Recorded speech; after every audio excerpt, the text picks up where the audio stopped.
Good evening. My name is Mark Crouch, and I'm the coordinator for Indiana University Labor Studies for the northeast corner of the state. And I'm pleased to be here this evening to welcome all of you to Indiana Purdue at Fort Wayne for our special evening with Noam Chomksy. We're here tonight because we are trying to raise some funds for a very worthy cause. And you're going to hear more about that a little bit later. But I wanted to, first of all, let you all know what the schedule is for this evening. Professor Chomksy will be speaking directly for about an hour, and then we're going to go into a question and answer period of time. And we'll have a couple of folks who will be handling the microphones so folks can ask questions from the floor. And then when we're done with the question and answer period, for those of you who are of the mind to do so, we have a reception that will be held at the Carpenters Local 262 Hall, which is a little ways down the road here. We've got maps for anybody who wants to come. And that too is part of our fundraising activities for the Workers Project. So you're all welcome to come there if you can afford the small price of a $25 ticket. We are pleased tonight, or at least I'm very pleased and proud to have the opportunity to introduce to you the President of the Northeast Indiana Central Labor Council, the AFL-CIO. And he is here to introduce Professor Chomksy and get us started on our activities for the evening. I've had the pleasure of knowing Tom Lewandowski since my very first trip to Fort Wayne in the spring of 1980. And he was in the crew of people who interviewed me for this job. In fact, then once I came to work here full-time in August of 1980, he was the first person who just happened to drop by my office one day to sit down and talk about labor education and building organized labor in the Fort Wayne area. And it's been a very fruitful friendship and relationship since those early days of my time here in Fort Wayne. So it looks like we have a pretty close to a full house. We're glad you're all with us here. We also have a crew from C-SPAN that's with us tonight, and also a crew from Channel 10, and a independent fellow too that's recording things for those who are interested in the work of Professor Chomksy. So this time I want to bring forward Tom Lewandowski of the Northeast Indiana Central Labor Council, AFL-CIO.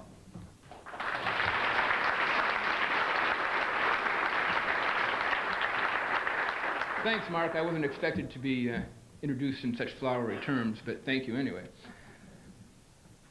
This is kind of a strange turn of events. We've had a lot of people who bought tickets and say, how is it that you got Noam Chomksy to come to Fort Wayne? And there's a little bit of a story here, and it goes back to, I think, what we're all about in this room, every one of us. Let me explain. The Central Labor Council is the AFL-CIO from Northeast Indiana. There are 91 unions who voluntarily joined the Central Labor Council. Our mission statement is to organize in the community to promote social justice for all working people. It's a broad mission, one that we consider a license to raise hell.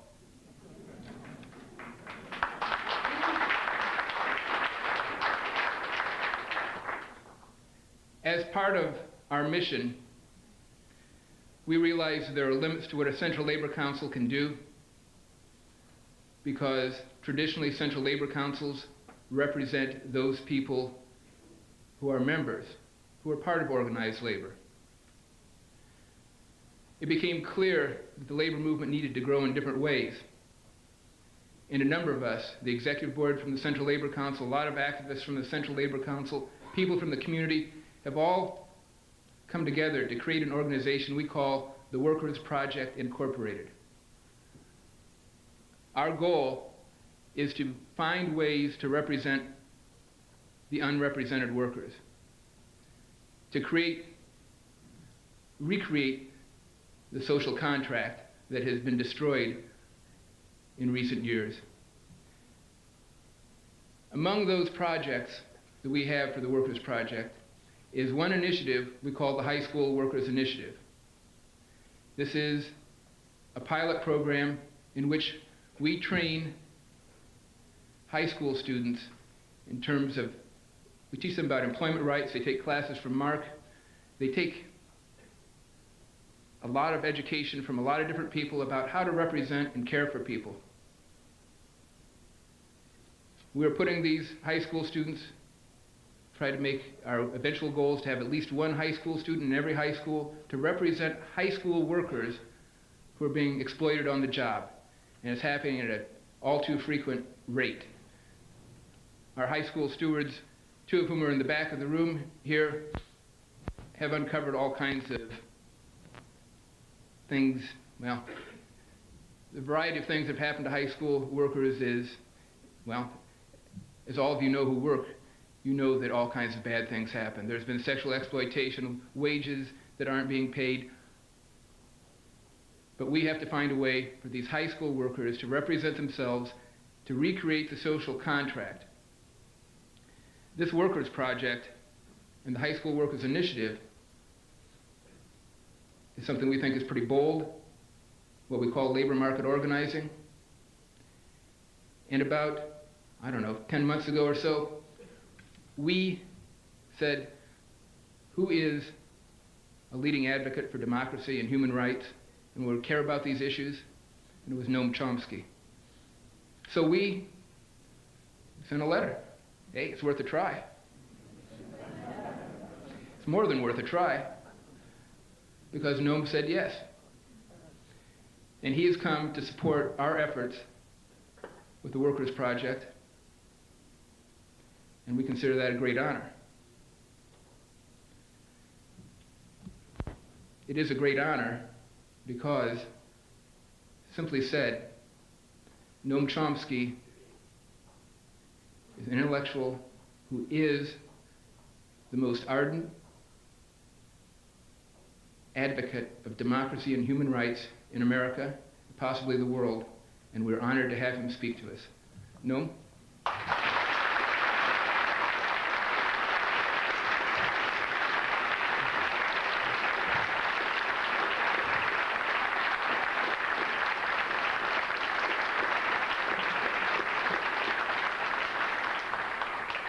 Thanks. I have to say that invitation didn't take a lot of convincing. I'm really delighted to have an opportunity to have at least a brief contact with a project this important and impressive.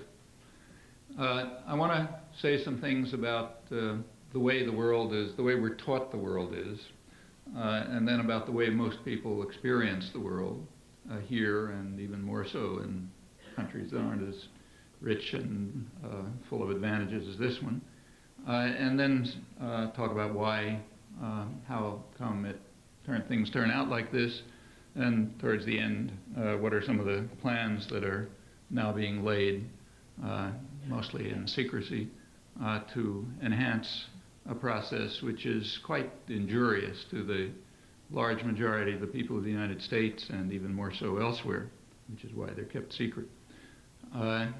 Well, how is the world presented to us? We don't have to spend much time on this because you hear it all day and every day. I'll just take one example from the New York Times newspaper of record, a lead story in the Sunday Times last week. Headline is by one of their leading correspondents. The headline reads, "America is prosperous and smug." Americans, goes on to say, Americans have boundless confidence, expectations of unlimited economic success. They're living in the happy glow of an American boom. a fairy tale U.S. expansion since 1991 under the direction of the man who the international financial press christens the saintly Alan Greenspan, with due reverence. Well, that's the way things are supposed to be. Okay, you can ask yourself whether they are. Let's have a look at the way they are, beginning with the happy glow of the American boom and the fairy tale expansion. Well, it certainly has been a fairy tale for some sectors of the population, namely the business world. In fact, the story that I just quoted actually gives one example of the fairy tale economy, namely the stock market. And it's true that asset inflation is going through the roof and concerning plenty of economists. And that's a real benefit to the 1% of the population who own, of households who own half the stock, roughly comparable figures for other assets, or even the top 10% who own about 90% of them. If you throw in pension funds, you get a little redistribution of figures among the top fifth. For the rest of the population, it's essentially irrelevant. It's also pretty much irrelevant for the economy. That's another story. But for them, it's certainly been a fairy tale, especially the top 1%. In fact, it's been a fairy tale for the business world altogether. So year after year, you have reports of what they call dazzling, stupendous profit growth, breaking all records. The problems, if you read Business Week, you find out that the problems that the business world faces are things like what to do with all that cash as surging profits are overflowing the coffers of corporate America with liquid assets of non-financial institutions, corporations reaching a staggering $2/3 of $1 trillion, which is causing vexing problems for Boeing and Intel and General Electric and other suffering corporations. Undoubtedly, it's a fairy tale. Looking at the rest of us, since 1991 is in fact the post-war period. It's even below the quite anemic of the 1980s and the 90s, and well below the historical average since the Civil War, in fact the worst one on record. That's the fairy tale growth rate. If you look at per capita economic growth and you rank the United States among the OECD countries, the 29 rich countries, it's about average, actually slightly below average in per capita economic growth in the 90s. Picked up a little the last couple of quarters, but in general, not only unusually slow growth, but unusually slow growth of productivity, which is a predictor for the future. That's the fairy tale economy. So how come it does raise a question? How could we have stupendous profit growth when the fairy tale expansion is the weakest since World War II? Well, there's actually a pretty simple answer to that. For approximately 2/3 of the population, hourly wages have either stagnated or declined in the last 20 years. Working hours are going up, wages are going down. The average wage is probably 15% lower than it was in the mid-70s. Entry-level wages, first job, they collapsed during the 1980s. They went down by about 30%. You read, and economists tell you, well, this is only unskilled workers, but then small footnote, the definition of unskilled workers is about 75% of the workforce. In the late 1980s, which was a period of weak recovery, better than this one, but still some kind of recovery, during the latter half of the 1980s, hunger in the United States went up by 50%, reached 30 million people. You go back to around 1980, the United States was more or less average like other industrial countries by measures like, say, child poverty or malnutrition, infant mortality, percentage of the population in prison. inequality, other standard quality of life measures. By the end of the 1980s, it was far in the lead, and it's going still farther in the lead by such measures, if lead is the right word. During the 1980s, industrial accidents on the job, doubled. Illegal firing of union organizers tripled in the 1980s, along with a whole host of other violations of labor laws. The Reagan administration, in effect, informed the business world that it simply wasn't going to enforce the laws. They could be on the books if you want, but they weren't going to enforce them. An advantage was taken of that. Again, you can read about it in Business Week, which described it quite accurately. That's continuing under Clinton. That's a big factor in the rising inequality, in the attack on wages, on incomes, and in fact, it's kind of recognized in the business pages of the New York Times, not the lead stories of the kind I read, where they describe what they call a treadmill economy, in which most people are going nowhere fast, with quite poor prospects because of such factors as unusually low productivity growth, low entry-level wages, and so on. Well, what about the boundless confidence of the smug, prosperous Americans? Well, you can learn about that from the New York Times, too. There's another front-page story with the title, Rehabilitation of Mourning in America. Mourning in America was the slogan that Reagan speechwriters gave him when he's riding off into the sunset and imitating John Wayne or something. So now there's a rehabilitation of mourning in America. And the story goes on to explain that things are really looking up, contrary to the doomsayers with all their boring statistics about hungry children and wage decline and all that kind of nonsense. The story does concede that, I'm quoting it now, things are looking up mostly for the well-off and successful. People like Jerry Jasinowski, who's the head of the National Association of Manufacturers, who's quoted liberally right through the story. In fact, the main person quoted. But then the story says, it's not just the well-off and successful. Even the millions who, I'm quoting, even the millions who are suffering appear to be helping reestablish what Mr. Jasinowski considers the right priorities as their expectations have diminished. So they're pretty well off too. Of course, the right priorities for the business world are a little different. I mean, there they are surging profits, overflowing the coffers of corporate America and causing vexing problems and so on. The story quotes the head of the University of Michigan Research Center, which is the main center that kind of monitors public opinion regularly. He says, it's like people are saying, I'm not earning enough to get by, but it's not as bad as it could be. While before the Reagan-Clinton economic miracle, people had old-fashioned ideas about getting by. So it's mourning in America. Americans are prosperous and smug with boundless confidence and so on. What is all this about? Well, it actually makes perfect sense if you understand how to read English. You have to understand that the word Americans doesn't refer to Americans. Americans refers to the constituency of the New York Times, the people who they meet in elegant restaurants and executive suites and editorial offices and so on. That's Americans.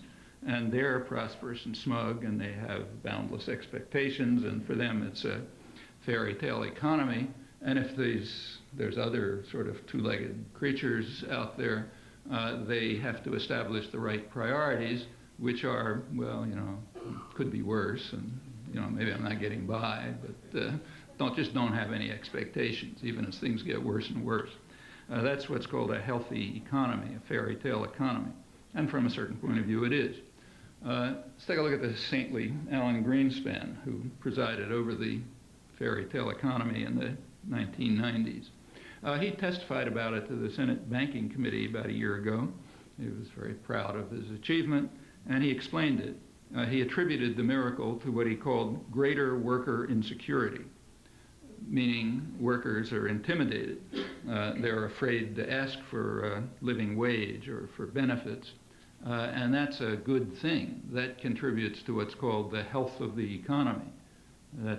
Health of the economy is a term kind of like Americans. It doesn't mean what the words seem to indicate. It's a technical term which refers to making sure the Americans are smug and prosperous, whatever happens to the population. Health of the economy is a term that's uncorrelated with the health of the economy, even the literal health of the population. So these are good things. That's what we should hope for. So naturally, we're proud. Workers are nice and intimidated, and so on. The economic report of the president, which comes out every year, described pretty much the same things in sort of more muted terms. They also took pride. The Clinton administration took pride in the fairy tale boom, and they attributed it to significant wage restraint, which they say results from changes in labor market institutions and practices, which are not detailed, but they include things like, for example, not enforcing the laws about illegal strike breaking, or not enforcing OSHA regulations, safety and health regulations, which accounts for the sharp rise in industrial accidents and so on. So that's change in labor market institutions and practices. There are other changes. The United States, one of the major ones is the use of what are called permanent replacement workers, which is a step worse than strike breakers. That's impermissible in any industrial country. In fact, the United States has been censured by the International Labor Organization for resorting to this practice. You should realize that the ILO very rarely criticizes its main funders. So this was quite unusual. When the U.S. was censured, I think it was 1992, there were two industrial countries that allowed permanent replacement workers, the United States and South Africa. I think South Africa is now off the boat with the unfortunate changes that have taken place there in the last couple of years. So that means the United States is probably alone in this respect, which wouldn't be too surprising. The United States also has the worst record in Europe and the Western Hemisphere in ratifying ILO labor conventions on labor rights. If you're really a stickler, you ought to catch me on that. It actually has the third worst record. Lithuania and El Salvador are worse. But we're third last time that the ILO came out with a list of conventions. So it's not too surprising that we don't adhere to the international conventions on strike breaking. That's another change in labor market institutions and practices. There are others. Take a look at the Caterpillar strike that just ended with a big defeat for working people. Caterpillar did resort to the permanent replacement workers option, but also to other things. Caterpillar, like other major corporations, other Americans, in the special sense of the press, Caterpillar enjoyed dazzling profits. It was part of the huge profit boom, and it used the profits not for economic growth, but for excess production, for creation of excess capacity abroad.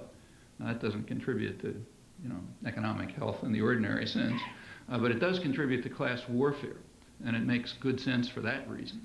If you have excess capacity abroad, then if working people in Illinois strike, you can fill the orders for your markets by using super exploited cheap labor abroad that you've got available thanks to the excess capacity that you've created a result of the dazzling profits. So that's a good way of attacking American workers. And that, again, contributes to the health of the economy and the fairy tale boom and so on. The general fact is that capital is extremely mobile now. It wasn't always. I'll come back to why it is so mobile. But labor obviously isn't. Furthermore, the links among working people are extremely weak.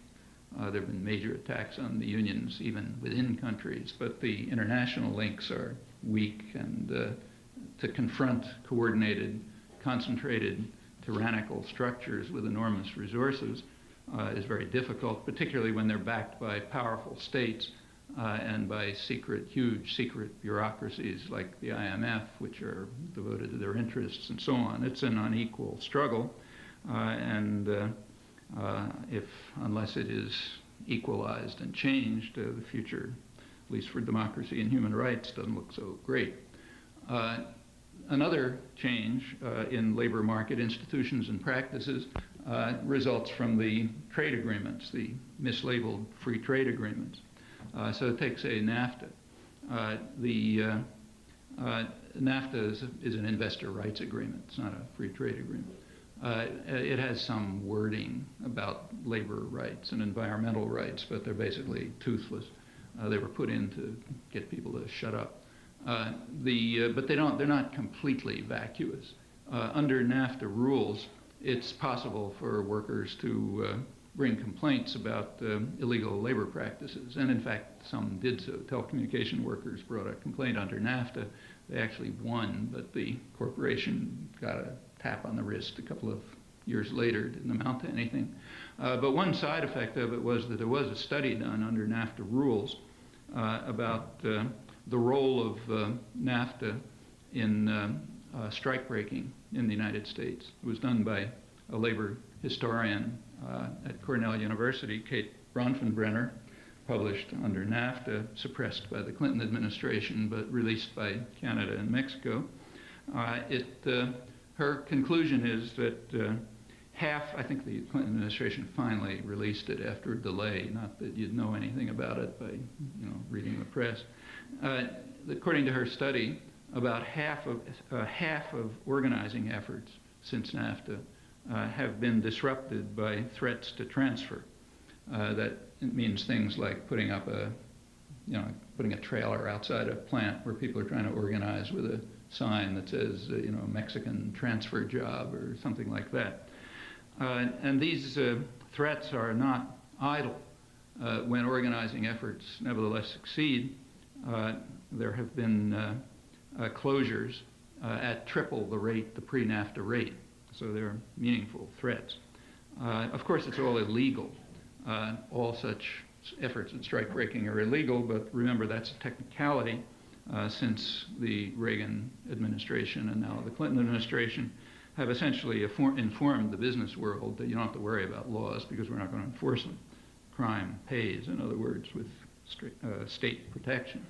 Well, that's a sample of some of the benign changes in labor market institutions and practices that leads to significant wage restraint and gives us a fairy tale economy for Americans who are smug and prosperous.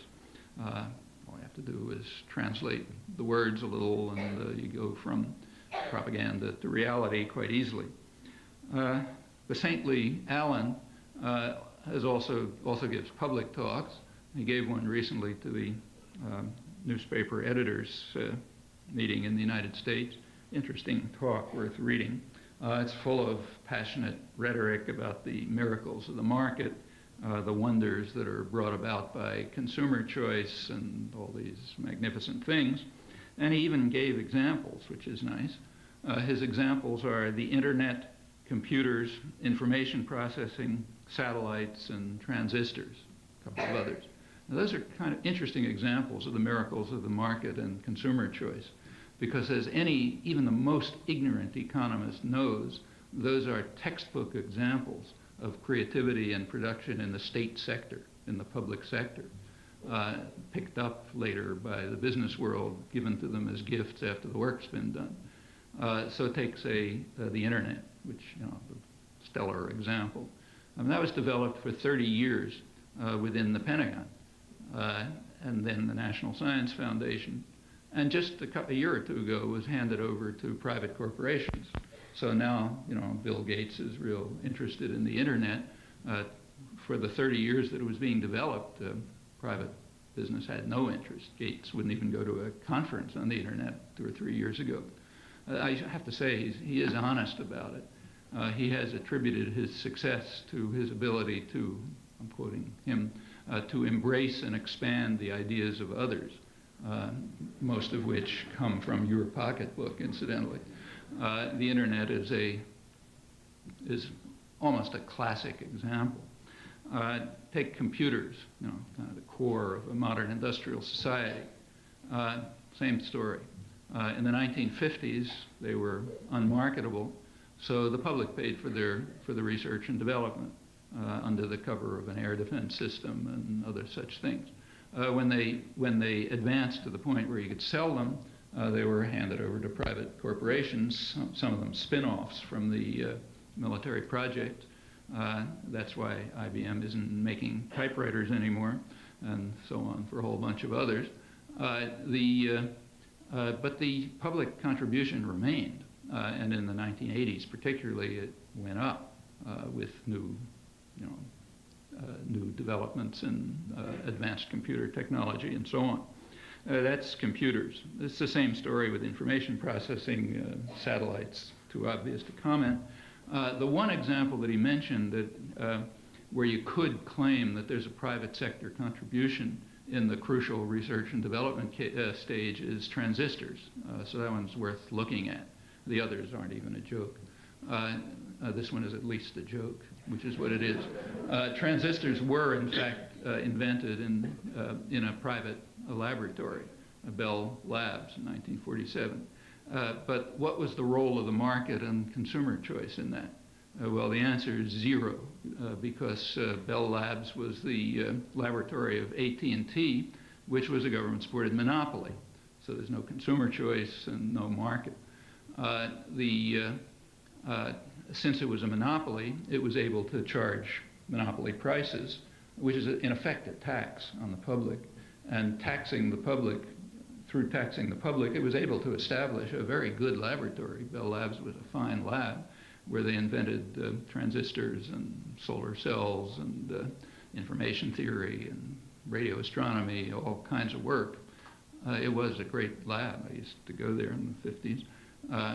As soon as the monopoly was broken, Bell Labs went down the tube because the public wasn't paying for it anymore.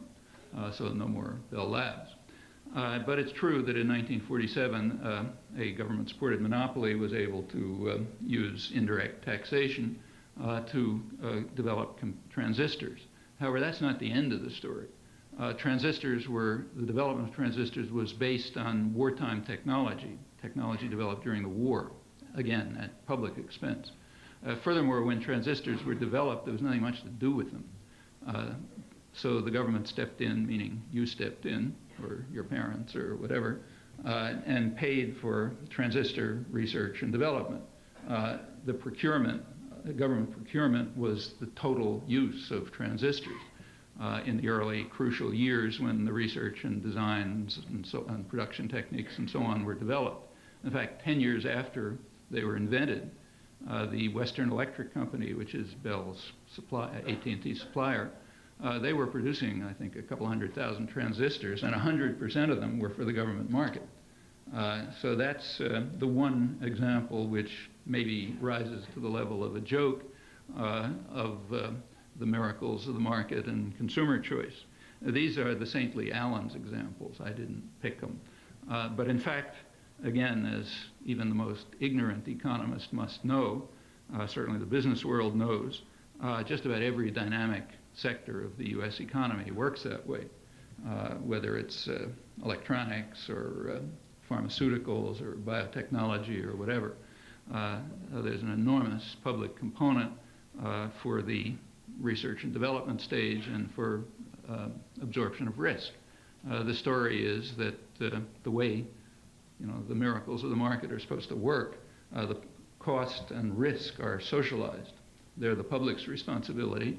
There is a private component, namely profit and power are privatized. That's really existing markets. And it's not just the United States, it's every industrial society, and it's not new. It goes back to the origins of the Industrial Revolution. It's what you might call really existing market theory. And these examples are good ones. Well, of course, the business world thinks this is a terrific arrangement. Why shouldn't they? When you look at particular cases, you get a clearer sense of the way it works. So take, say, the leaders of the conservative revolution in Congress. The leader in the House is Newt Gingrich, who's full of eloquent rhetoric about the work ethic and making sure people get off the cycle of dependency and 7-year-old children have to know that nobody's going to give you a gift and that kind of business.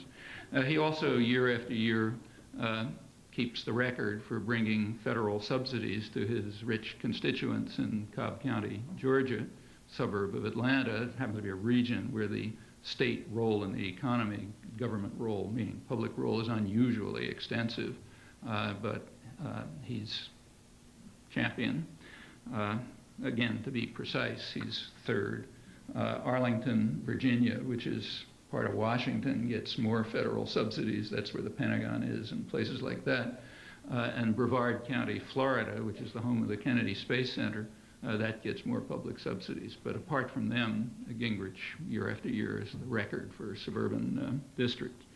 The main employer in his district is that noted exponent of free markets, Lockheed Martin, a publicly subsidized corporation.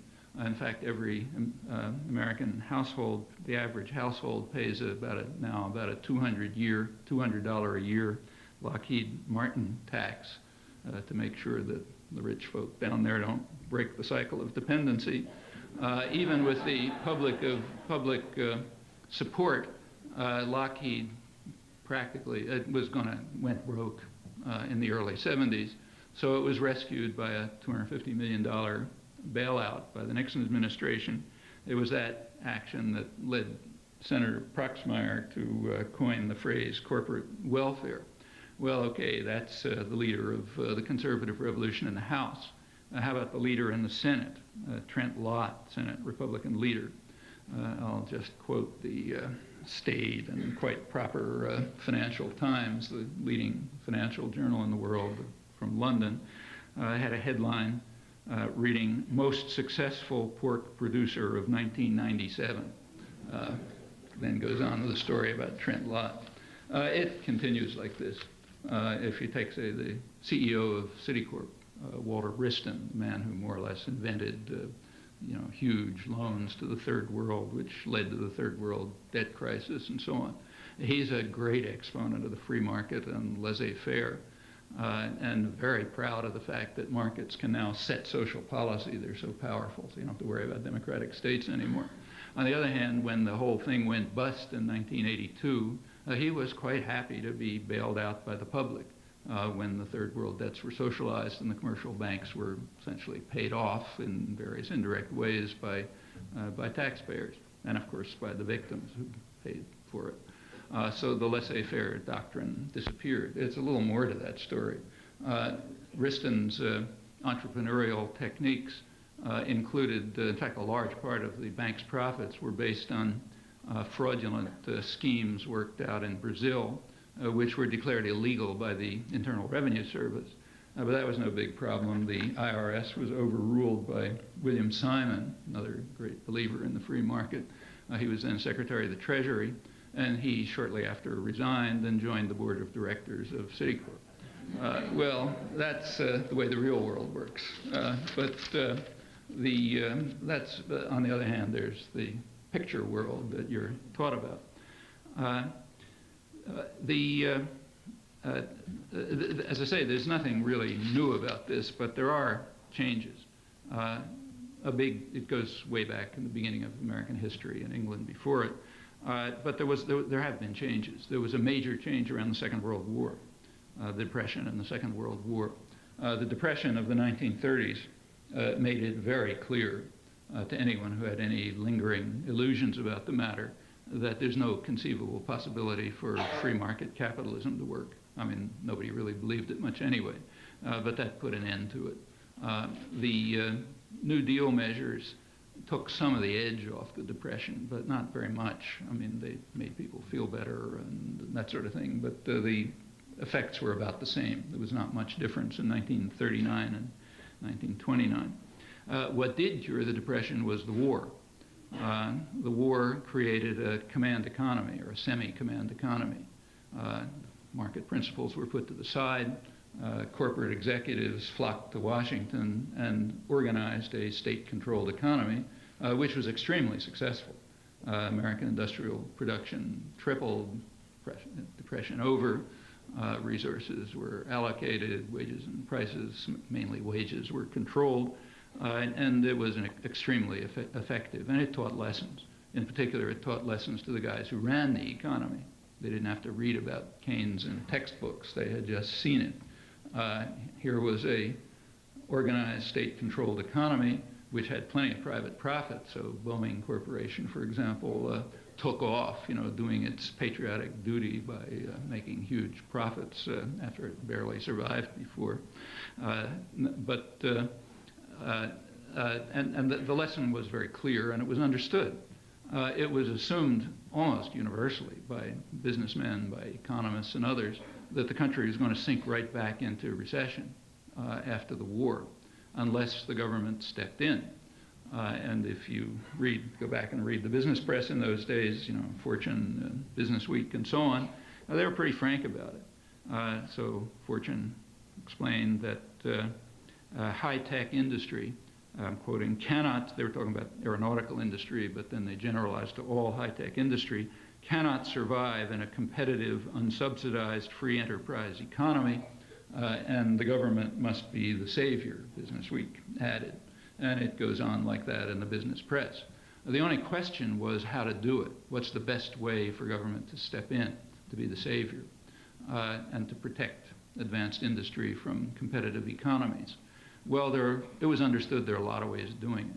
So it could be, say, social spending or full employment policies, building schools and hospitals and that kind of thing. That would do it. And it was discussed, but it was rejected.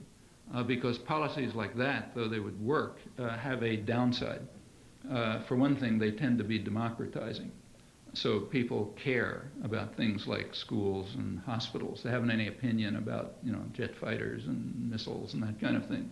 So that's a much better cover for pouring subsidies into high-tech industry without the fear of democracy.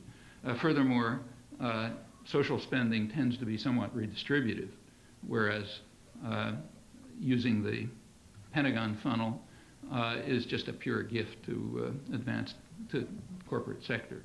There's no redistributive or democratizing effect. And for reasons like that, which are discussed in the business press, the method that was hit upon was the Pentagon, Department of Energy, NASA, national laboratories, AEC, essentially that part of the state sector, which operates mostly in secret. It's also easier to sell. Very easy to sell. All you have to do is terrorize the public, so they cower in fear, and have to be protected while you're pouring money into advanced technology and so on. And that was done quite successfully. That's a good bit of the history of the last 50 years. Again, all of this goes back to the origins of the U.S. economy, but there isn't any time to talk about it now, though it's an interesting story. So, for example, American mass production methods, which were real innovation, were developed in national armories, in the Springfield Armory, back in the 1820s and 1830s, when they developed interchangeable parts and mass production techniques and so on. And the same is true of a good part of the early Industrial Revolution, railroads and so on. And again, it's not just the United States. This is standard. Well, all of this goes on right to the present. It's not just advanced technology, advanced industry. The same is true of things like management techniques, what's called management science these days. During the 1970s, there were very severe management failures in the United States. And there was a lot of concern about the low level of productivity and investment and the failure of incompetent U.S. management to keep up with more advanced methods that were being developed in primarily Japan, but also Europe. And those of you with long enough memories will recall that that was a period when there was a call for the reindustrialization of America. We got to do something about this problem and so on. Well, the Pentagon is listening. They understand their role in the economy to be a funnel for public funds for, revitalizing a failed private enterprise economy, private enterprise in quotes. And they responded with a program of what was called management technology, ManTech. The goal of the Mantec project of the 70s was to design, I'm quoting, the factory of the future, to integrate computer technology and automation in production and design, to develop flexible manufacturing technology, and to develop methods of management efficiency. The goal of Mantec, I'm quoting Pentagon, was to boost the market share and industrial leadership of U.S. industry in the traditional way, by state initiative, public subsidy, socializing costs, taxpayer funding, and handing it over as gifts to the private sector, which had failed so totally in keeping up with what was happening in the world economy. There was a side benefit to this. The factory of the future was designed in such a way that it can reduce the workforce and control the workforce. So, for example, one part of it is automation, like numerical control, computer control of machine tools and so on. That was a highly inefficient system. It had to be designed in the state sector, with you paying for it. And for a long time, it was designed in, the Air Force and so on. But it was designed, and finally, when it got to work, it was handed over to private enterprise. But it was designed in a very special way.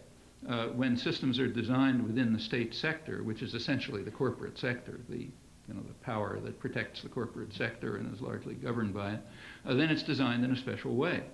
So there's nothing inherent in automation that says it ought to de-skill workers. So the computer-controlled machine tools could have been developed. This is studied very well by David Noble in particular. Could have been developed in such a way as to empower machinists and to get rid of useless levels of management. But in fact, it was designed the opposite way, to increase management control and to de-skill workers. That's not for economic efficiency. That's for class war again. And that's what happens when things are designed in secret, undercover by your funds, but through the state corporate alliance. And the factory of the future is similar. Well, this was the 70s. During the Reagan administration in the 80s, the Mantec program rapidly expanded. The Reagan administration went far beyond the norm in violating market principles for the rich, also in rhetoric about the marvels of the market for the poor. Those two things usually go together. So they rapidly increased the Mantec program, but a lot of other things too. The research, the main research branch of the Pentagon, DARPA, Advanced Research Project Agencies, it got more involved, which had developed the internet and information technology and so on since the 60s, the background of it. They got involved in promoting new technology in computer design, particularly in massively parallel computing, which was just coming along. That's the sort of core part of supercomputers and so on, information technology, etc. And they also got directly involved in market interference under the Reaganites for the first time, setting up startup companies. There's a review of this in Science magazine, the journal of the American Association for Advancement of Science, which points out that during the Reagan administration, DARPA became a pivotal market force, transferring new technologies to nascent industries, like the startups around Silicon Valley, which sort of took off from that, just the way the big technology corridor around Boston took off in the 50s and the 60s, a spin-off from MIT and military labs and other ways of, other modalities for funneling public funds and new technologies developed in the state sector over to private industry. Well, that's more, really existing market theory. The Reagan administration went far beyond that. It was the most protectionist administration in post-war history, in fact, more protectionist than all other administrations combined. It doubled protective barriers. The purpose was to keep out superior Japanese products in the steel and automotive and semiconductor and computer industries to save American industries, which had basically collapsed because of management failures.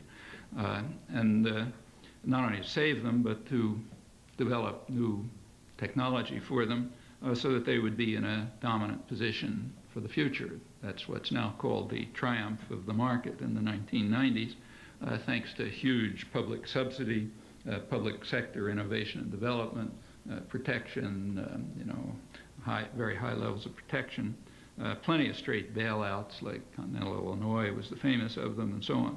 That's the way the market works. It's kind of amazing to watch this transmuted through the ideological system until it gets into courses in universities and stories in the New York Times and so on. It's natural enough when you think about it that the rich should demand protection from market discipline. That's for poor people, not for rich people. And that's understandable. And it's even more understandable that rich and powerful sectors should fear democracy. After all, democracy is what could undermine their power. And that's a long story as well, always taking new forms. Just keeping to this century, the history is interesting too, but no time. In this century, in the 1920s, it looked as if the beast had really been tamed. The labor movement was crushed, mostly by violence. We have an extremely violent labor history in the United States, quite unlike other industrial countries. But the labor movement was indeed crushed in the 1920s. In the period of mass industrialization, there was virtually no labor role, something which amazed foreigners who visited here, even right-wing ones. There's a book, the leading academic labor historian in the United States, David Montgomery at Yale, has a book called The Fall of the House of Labor. And the fall that he's talking about is the 1920s, when it looked like it was dead. It was kind of end of history, utopia of the masters and all that sort of thing. Montgomery points out in the book that modern America was created over its workers' protests. Working people had to make their peace with a most undemocratic America with no voice at all to speak of in the period of mass industrialization, mass production. Well, that was the 1920s. Looked like the game is over. A couple of years later, the place was pre-revolutionary. Workers were on the verge of taking over factories. That's what sit-down strikes are. And in general, the beast escaped the cage. It forced the United States into something like the mainstream of the conservative industrial world with protections, some conventional protections that it didn't have before for rights of labor and human rights generally, and the germs of what we call the welfare state. Well, a good part of the business world was appalled by all of this. The National Association of Manufacturers, in its internal literature, warned of, quoting, the hazards facing industrialists and the rising political power of the masses. Incidentally, when you read the business press, it typically reads like Maoist pamphlets. They're really the only real Marxists. They just have it all turned around. So phrases like the rising political power of the masses are not unusual in the business press. And they are hazards facing industrialists. And they took pretty strong action to try to counter this threat of democracy. It was put on hold during the war, but taken up with a tremendous vigor and intensity right after the war. There was a campaign started right away to roll back labor rights, I'm quoting from manuals, to regiment the minds of men just as an army regiments their bodies. There was organization of immense propaganda campaigns to wage and win what they called the everlasting battle of the minds of men and to indoctrinate them with the capitalist story. Quotes, the campaign was huge. It involved a huge public relations industry. That's a U.S. creation, which is an enormous industry. The entertainment industry was enlisted. It targeted schools, universities, churches, captive audiences in factories, even sports leagues. I mean, almost nothing was left out. It was a major campaign with plenty of money behind it and so on, starting right off in the 40s. There were a number of major themes. One theme was to demonize unions. Well, that's obvious. Unions are a democratizing force. They have always been in the lead of extending the social contract, and furthermore, they represent these bad people, working people. So demonizing unions is a major theme. That's been driven into everyone's head in the movies and everything else ever since. A second and somewhat more complex task was to demonize government. But there you have to be careful because you have to demonize those aspects of government that work for the general population, but meanwhile preserve and even extend those parts which are working for rich and powerful people, like the kinds of things I was talking about. So you have to have, Reaganite fantasies about welfare mothers, but nothing about Trent Lott and Newt Gingrich and Walter Wriston and William Simon and, Bill Gates and so on and so forth. So that's a little subtle, more tricky propaganda. But if you're, not beyond the capacities of the public relations industry and the media and so on. A third task is kind of more general, and that is to try to induce just passivity among the population in hopelessness. You're all victims of huge forces, nothing you can do about it. And also to try to privatize aspirations, to get rid of this terrible idea that sort of, we're all in it together and we should work together to achieve something for all of us. Got to get rid of that and replace it by just, me first, I don't care what happens to anyone else, that sort of thing. That's deeply inhuman. It takes a lot of work to drive normal human sentiments out of people's minds, but there's been a 50 or 60-year effort very serious effort to do this, and if you think about it, you'll find plenty of examples in your daily life. Well, there were victories. In the 1950s, it looked as if it was back to the 20s, end of history, beast caged, etc. Well, it blew up again in the 60s. Incidentally, this is a constant cycle. Things may look hopeless, but they've looked a lot worse before and never were hopeless. In the 60s, everything blew up, as you know. That set off what was called a crisis of democracy. Actually, it's an interesting book with that title. If you haven't read it, you ought to. The book was not intended to be read, so therefore you can guess that it's worth reading, and it is. It was the first and really only serious publication of the Trilateral Commission. That was a commission set up by David Rockefeller in 1973. There are a lot of illusions about it, about how it runs the world and so on. Actually, it's extremely boring. But this book happens to be interesting. It was published in 1975. The Trilateral Commission is elite elements from the trilateral countries. That's like your triad. They're called Europe, Japan, the United States, the rich guys. And this was liberal elites. The right wing is much harsher. These are kind of the soft humanist end of the spectrum, the people who were around Jimmy Carter. His administration came out of that. So their book is about the crisis of democracy and very well worth reading. Gives you an understanding of how elite elements think about you. The crisis of democracy that took place in the 1960s occurred when normally passive and apathetic people got this strange idea of trying to enter into the political arena to press their interests. They forgot that they are ignorant and meddlesome outsiders and that their role is to be spectators, not participants in action, as progressive democratic theory in the Wilson era and afterwards had explained. The American contributor, the American rapporteur, a distinguished Harvard professor, pointed out with kind of a little bit of nostalgia that back in the Truman era, before the crisis of democracy, Truman had been able to govern the country with the cooperation of a few Wall Street lawyers and financiers, some phrase like that. Exaggeration, obviously, but that was you get the point. And then there was no crisis of democracy. Democracy was working the way it was supposed to. But in the 60s, you started getting all this popular mobilization and people trying to get involved in doing things for themselves and one another, and that had to be beaten back. And in fact, since the 1970s, there has been another enormous campaign to try to overcome the crisis of democracy. Particularly troublesome to the Trilateral Commission was what they called the lapses of the institutions responsible for the indoctrination of the young. It's their phrase, meaning the schools, the universities, the churches. They were really kind of failing their task.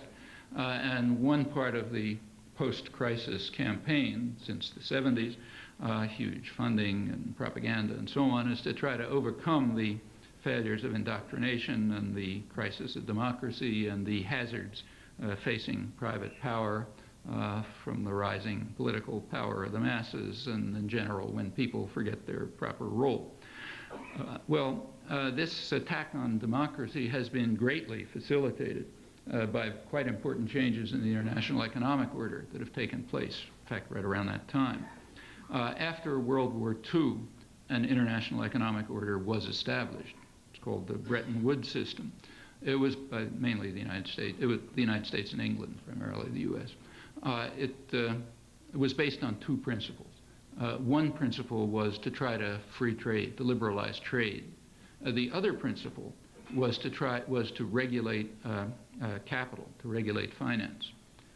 The reason for the second principle was, in fact, if you look at the IMF rules, it's hard to believe, but the IMF rules up till today not only allow countries to regulate capital flow, but prohibit credits by the IMF to countries that are using the credits to overcome capital flight. You wouldn't believe it if you look at IMF procedures, but those are the rules. Disobeyed, of course, but remember, the laws are for poor people, not for rich people. Why regulate finance? Well, there were two basic reasons for that. One is a general understanding, which is probably correct and is reasonably well supported in recent years, that liberalization of finance tends to undermine freedom of trade. They're kind of incompatible, sometimes called the incompatibility thesis.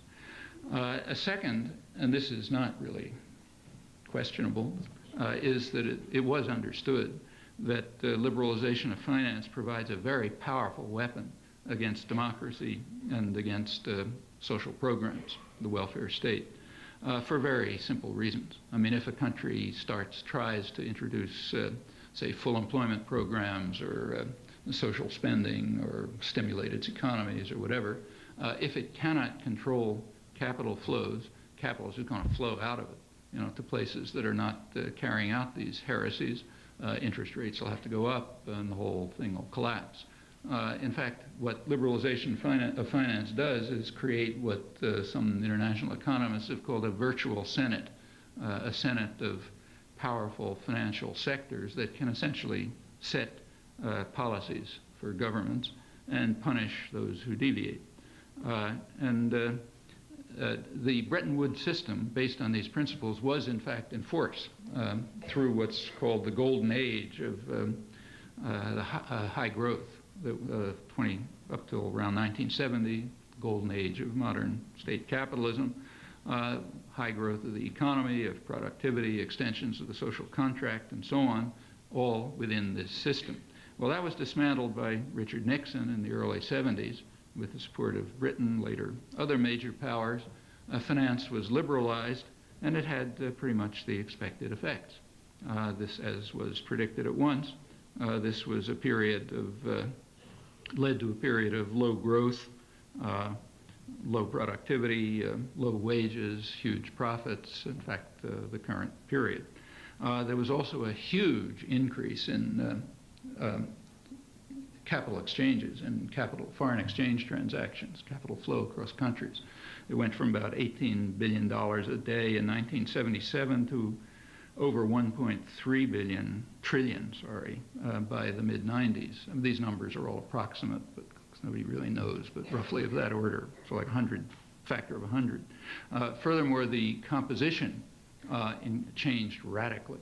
You go back to 1970, about 90% of international capital exchanges were related to the real economy. They were for investment or trade or something like that, 10% speculation. Now it's maybe 5% related to the real economy.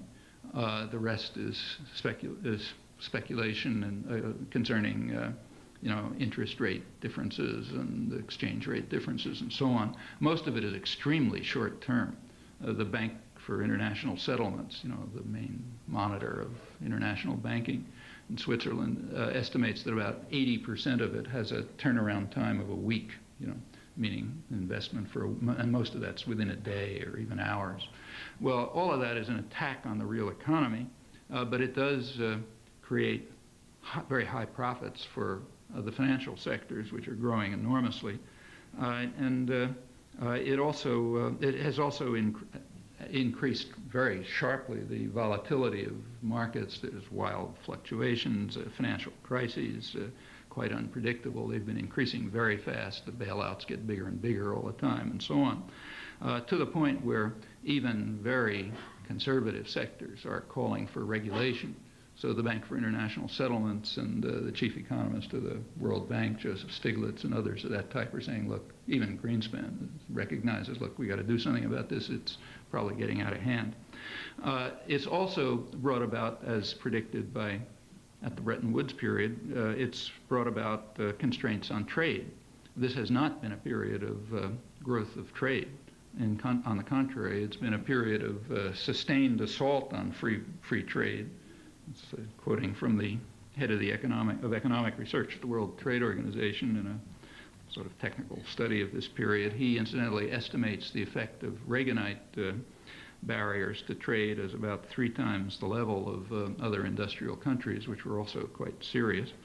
Furthermore, what is called trade is very heavily managed. So for the United States, rough estimates are that about 40% of what's called trade is actually internal to a corporation. So it's like the Ford Motor Company sending parts to Mexico to get assembled and sent back here inside the corporation. Crosses a border, so it's called trade. If it went from Indiana to Illinois, it wouldn't be called trade, but it's as much trade in one case as the other. And that's a substantial component, roughly 40%. Generally accepted estimate is that about maybe 15% of world trade could be called free in some serious sense. Meanwhile, the attack on democracy continues. Let me end with that. Am I running over too much? Okay, yeah, okay. Well, let me end with some comments on the attack on democracy, in which some quite significant things are happening undercover. Let's just keep to the trade treaties. Take NAFTA. You recall that NAFTA was going to do all sorts of marvelous things. You know, remember, fantastic boon to the economy and so on and so forth. All of that's been abandoned. There is now what's called an expert view, the view of the Clinton administration. The expert view now is that NAFTA had no significant effect at all. You know? And they're sort of bemoaning the fact that there are all these people like the labor movement who claim that it's harmful. They say, no, it really hasn't been harmful. In fact, no effect. You know, a little different than their story back in 1992, but that's the current expert view. Of course, there's that when they say no effect, they mean no effect that they count. Like they don't count the effect of NAFTA on, say, illegal strike breaking and intimidation of workers and significant wage restraint and so on and so forth. It's now, in fact, conceded that the critics who were kept out of the debate totally were right all along. Now you can read not only in the marginal press, but even in foreign affairs, that the purpose of NAFTA was to lock Mexico into the reforms of the 1980s. The reforms were a disaster for the population of the people of Mexico, but they were great for Mexicans in the sense in which Americans are smug and prosperous, and also for foreign investors. It was necessary to lock Mexico into those so-called reforms. Whenever you hear the word reform, you should begin to shudder. I mean, like Pol Pot carried out changes, but we don't call them reforms. Reforms are the ones you're supposed to like, like the ones that reduced wages in Mexico by about 50% while creating a huge, boom in billionaires and so on. Anyhow, it was necessary to lock Mexico into those reforms. That's now conceded, exactly as was pointed out at the time. Yet to be conceded, and is what I suspect is the background, which was brought out in a Latin American Strategy Development Workshop in Washington in 1990. The minutes were published, high-level meeting about U.S. relations with Latin America.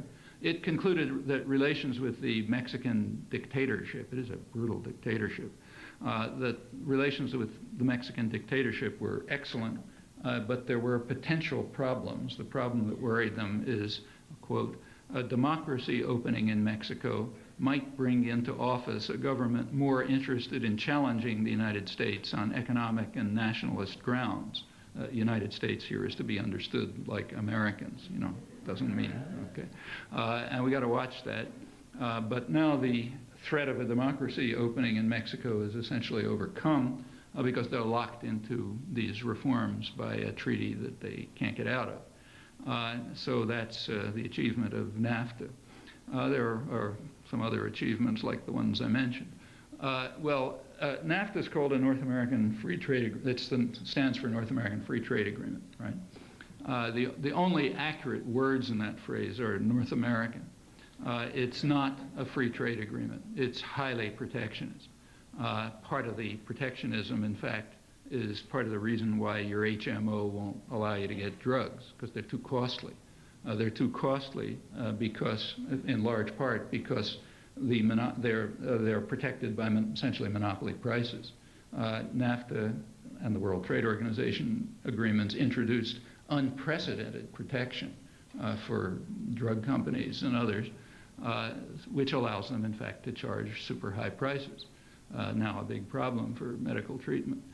They claim that they need that protection because they have to have high profits for research and development, but that can't possibly be true. About half the research and development is paid for by the public anyway, and if that were doubled, it would be a slight effect.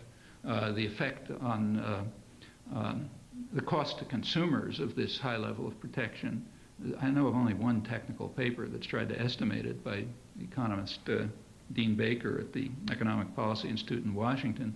He estimates the cost of protection at being roughly in the neighborhood of 50 times the total gains expected from the GATT agreements. That's a huge amount. It's just for pharmaceuticals. And he points out, look, if we doubled the payment for research and development that the public's paying, still be a huge bargain for the public if you remove protection altogether. Anyhow, these are highly protectionist agreements. In fact, they're a mixture of liberalization and protection for the benefit of, Americans and others like them in their other countries. So it's not a free trade agreement. In fact, it was certainly not an agreement. Canadians, real Canadians, were mostly against it, strongly against it, in fact, despite the huge propaganda in the United States. The public in the United States remained opposed, had to be put through over their protests. In Mexico, you can't really tell. It's a dictatorship, so they don't take public opinion polls. But from what you can gather, there was quite strong protest. There were big demonstrations. The Mexican bishops came out against it. A good part of the business community, especially middle-sized business, came out against it, chambers of commerce and so on, figuring they'd be overwhelmed, as they are, by protected and subsidized American, U.S. competitors. In any event, it certainly wasn't an agreement. In the United States, the original intent apparently was to try to get it through in secret. It was signed in August, middle of August, right in the middle of a presidential campaign, but with very little notice. It did reach the public, mainly because of agitation, a lot of grassroots agitation. And then came an interesting period of controlled discussion.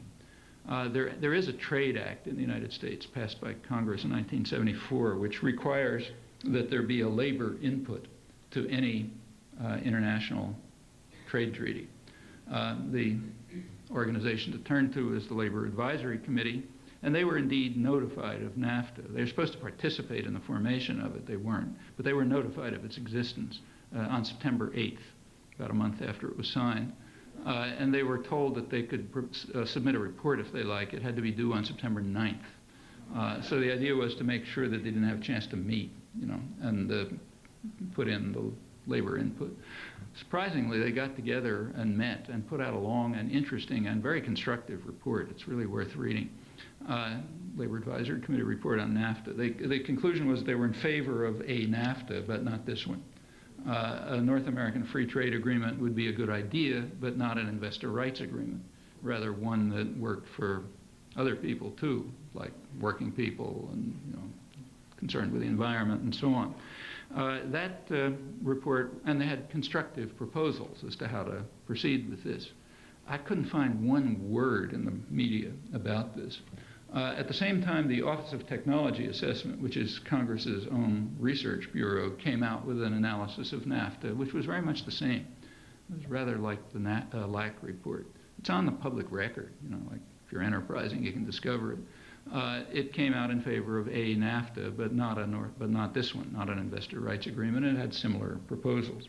Well, the LAC report and the OTA report, as far as I'm aware, never made it to the debate. They never made it to the press. At the same time, labor was being denounced all over the place for, quote the New York Times, it's the backward, unenlightened labor movement with its crude, threatening tactics and narrow nationalism, and so on. That's quoting from the far left, incidentally, at this point, just for fairness. That's Anthony Lewis in the New York Times from the far left of the corporate media. That was the picture. The facts were never allowed in. That's a pretty impressive achievement in a free country, but it gets better. I should say that as we know, despite the huge propaganda effect, the public remained opposed, but they were just ignored. There are some things too important to be left to the ignorant and meddlesome outsiders. Well, last fall we just went through another interesting phase of this in connection with fast track. The fast track was supposed to be about free trade, remember? Well, it certainly couldn't have been that. For one thing, the trade agreements they had in mind are not free trade agreements. Again, they have lots of protectionist elements. Furthermore, that wasn't even the issue. Fast track has to do with democracy, not trade. The question about fast track is, are decisions going to be rammed through without anybody knowing about it, or is there going to be public discussion and debate? Okay, in other words, is the public going to be allowed to know what the state corporate alliance is planning for it? That's what fast track is about. And the most enthusiastic advocate of free trade would also be opposed to fast track if they happen to believe in democracy. So that was the issue, democracy, not free trade, not trade at all. Furthermore, the major issue behind the fast track discussion, what I presume was the major issue, was never mentioned at all. The major issue was certainly not whether to bring Chile into NAFTA or something like that. The major issue was probably the multilateral agreement on investments, the MAI. That was described recently in Business Week in a story which was headlined, "The Explosive Trade Deal You've Never Heard of." And they're right. It's an explosive trade deal, and for most people, other than Americans in the technical sense, you've never heard of it. And that's an interesting fact. We can be quite certain that that was what was behind the fast track. You have to guess because it's kept secret, but it looks as if that was what was behind the fast track issue. In fact, the U.S. Council for International Business, in its own words, it's the organization that advances the interests of American business at home and abroad. The council had called upon the Clinton administration to include the MAI within fast track, even before the fast track legislation was introduced. And so the media knew all about this. This was actually published in the one story that appeared about it in the Miami Herald in summer 1997, but it was suppressed in the national press. And I couldn't find any mention of this or of the MAI altogether in the fast track debate. I have an article that's coming out soon that reviews a lot of the media coverage on this. I'll just sample it. Well, the MAI has been under intense negotiation since May 1995. It's about 3 years. It's at the OECD, the rich countries, hence in secret. It's been kept under a veil of secrecy, and borrow the phrase from the Sir Anthony Mason, the former Chief Justice of the Australian Supreme Court, who was condemning his government's refusal to permit a parliamentary scrutiny of this when the issue finally broke through in Australia, as it did in January this year. In Australia, it broke through. In Canada, the veil, and there's a big controversy since. In Canada, the veil was pierced earlier in mid-1997, by activists and the labor movement in particular, which had been trying to agitate about this, and they broke through. For about a year, it's been on national television and national press and journals and so on, north of the border. In Europe, it pretty much broke through this year, last couple of months, so now it's a big issue in Europe. The United States is unique. It's kind of interesting. The United States has been essentially nothing. There was the story I mentioned in the Miami Herald. Of course, there's stuff in the trade press. In fact, the national the U.S. Council for International Business actually put out a monograph about it in January 1996 for their constituency, explaining the MAI and where they should be interested. And the corporate sector and the council have been involved since the beginning. But it's been kept secret. It's impossible that, you know, media leaders don't know about this. I mean, it's just almost inconceivable. But it has been kept secret. There was the Miami Herald story. There was a story in the Chicago Tribune, which maybe some of you saw in December, not a bad story, which pointed out that there's been no discussion about this in the United States, which was correct. Last November, 25 members of Congress sent a letter to the White House saying it has come to our attention, presumably through the efforts of activists and public interest groups and so on, it has come to our attention that for almost 3 years, the White House has been carrying out intensive negotiations on the multilateral agreement on investment without informing Congress. And the representative asked how that could be true for several reasons. One, during this period, right as in the middle of the fast track debate, the Clinton administration was wailing about the fact that they can't carry out complicated trade negotiations without fast track. But this was an extremely complex negotiation. And the draft treaty, which has been leaked, is about 150 pages long. You know, it's been going on for 3 years, and somehow they were able to do it without fast track. Second point that the congressman raised is that Congress has exclusive authority to regulate international commerce under the Constitution, but they've never been informed. So how come? The third point they raised is sort of a technical one, is that the language of the MAI has takings terms. Takings means, you know, rights of corporations. It has takings legislation which go way beyond U.S. law. That means it submits the United States to laws empowering corporations to, as it's called, enjoy their investments, you know, do whatever they want with their investments, that go way beyond what's permitted in U.S. law. And how come this is going on in secret? What they may have had in mind, and probably did, is some of the exploratory efforts that are now underway under NAFTA rules by corporations to see, just has similar taking terms, to see how far this can be pressed. So the Ethel Corporation is famous for having poisoned people with lead for 50 years, knowing that it was poisonous. The Ethel Corporation is now suing Canada, $250 million suit against Canada, because the Canadian government is considering legislation to ban some ethyl additive that it's regarded as carcinogenic. It's already banned in many countries. It's banned outright in California. It's under heavy EPA restrictions. But Canada is considering banning it, and actually it's a little more complicated, effectively banning it. If you look at the details, a little different. And Ethel is suing them for expropriation by planning to ban this harmful additive, and also for defaming the Ethel Corporation, and also for interfering with their business, because Canada's efforts to ban it have spread to other countries like New Zealand and so on. So it's kind of interfering with ethyl investment. Well, that's under NAFTA rules, and they're kind of seeing how far they can push it. The MAI would carry it much further. There's another case underway right now. A U.S. hazardous waste disposal corporation, Metalclad, is suing Mexico for $90 million because the governor of the province of Mexico declared a certain area to be an ecological park, and Metalclad had been planning to use it for hazardous waste disposal.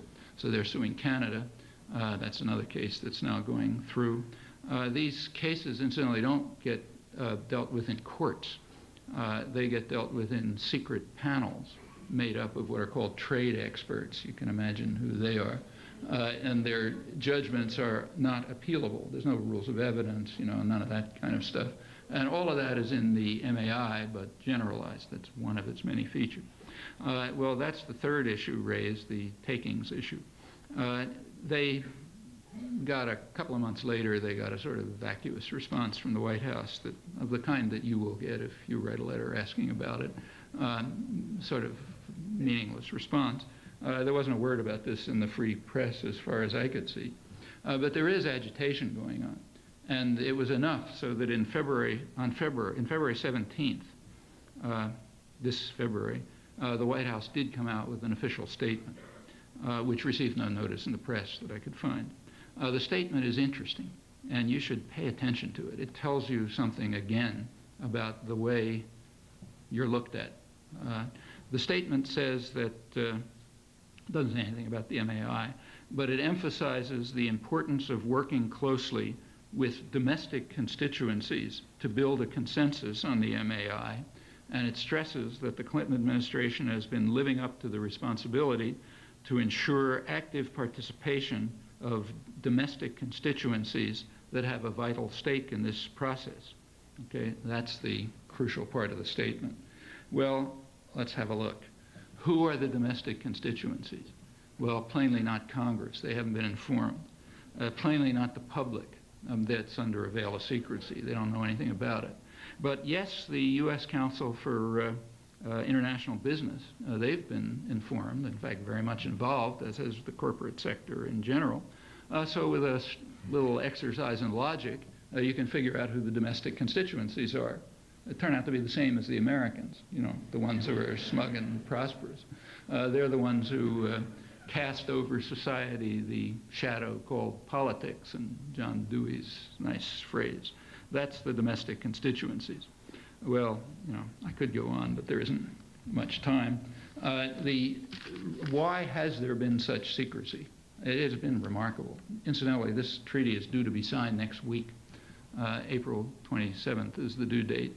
They're not going to make it because there's been too much public agitation, and they probably will not be able to get it through, in which case what you can expect is that they'll put it in a still more secret forum, namely the IMF, which is completely secret.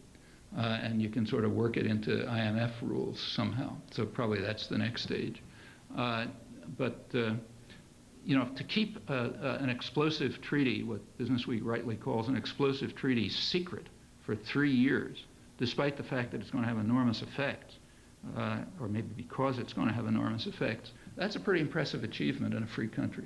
You know, nobody's got a gun pointed at anyone's head. This is self-discipline, you know, dedicated self-discipline.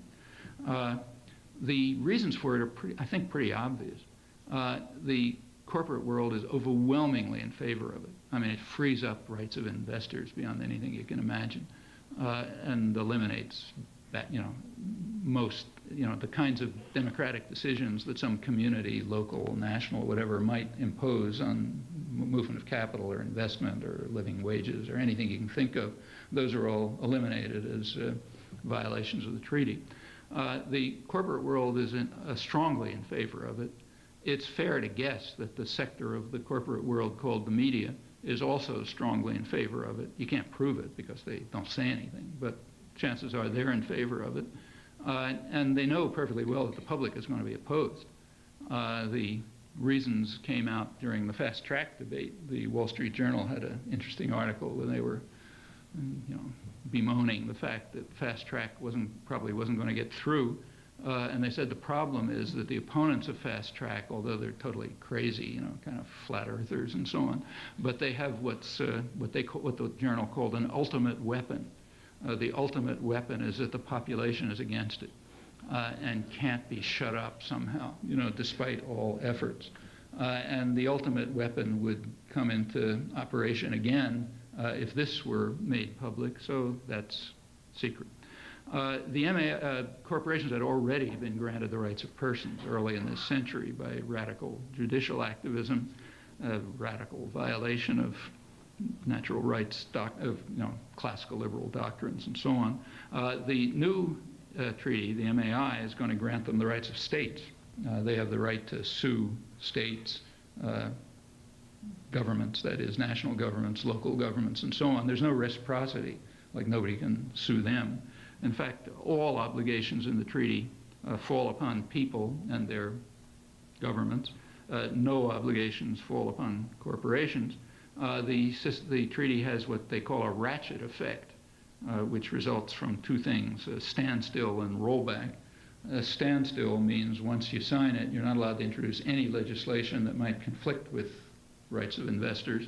Rollback means you have to get rid of the legislation you already have that conflicts with them. There's a 20-year lock for signers during which the ratchet effect takes place.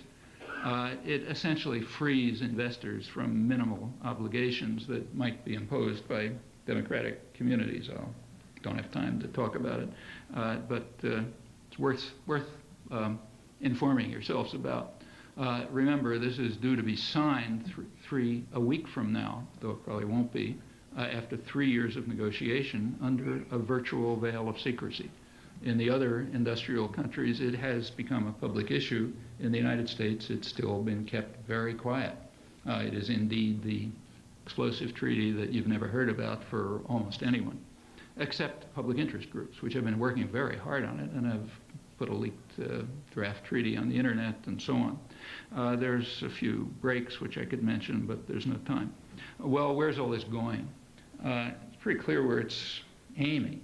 The goal is to have an international political economy which is organized by powerful states and secret bureaucracies like the IMF. Their primary function is going to be to serve the interests of concentrations of private power, basically tyrannies, removed from public scrutiny, unaccountable to the public. You can't find out what they're up to, even by law. They administer markets through their internal operations, through complicated networks of corporate alliances, intra-firm transactions that are mislabeled trade and so on. They're going to rely on the public, as always, for subsidy, for research and development, innovation, bailouts, defense against ominous democracy openings, and that sort of thing. The scale of all of this is by no means as great as is claimed. The claim that this is something radically new is part of the effort to induce hopelessness. It's not all that new. And there isn't any reason at all to doubt that it's controllable. In fact, controllable within existing parliamentary mechanisms in the rich countries. There's no mysterious economic laws that are operating. There are just very specific human decisions. They're made in human institutions. They're kept secret out of threat of the ultimate weapon, which can act if it so chooses. The decisions can be modified, they can be challenged, they can be reversed. The institutions themselves, like any institutions, have to face the test of legitimacy. If they do not meet that test, and that's for the public to decide, then they can be replaced by others that are more free and more just. That's been happening throughout history, and there's no reason to think that it should stop now. So with that, we'll go to the question and answer phase. And who wants to jump into the barrel first?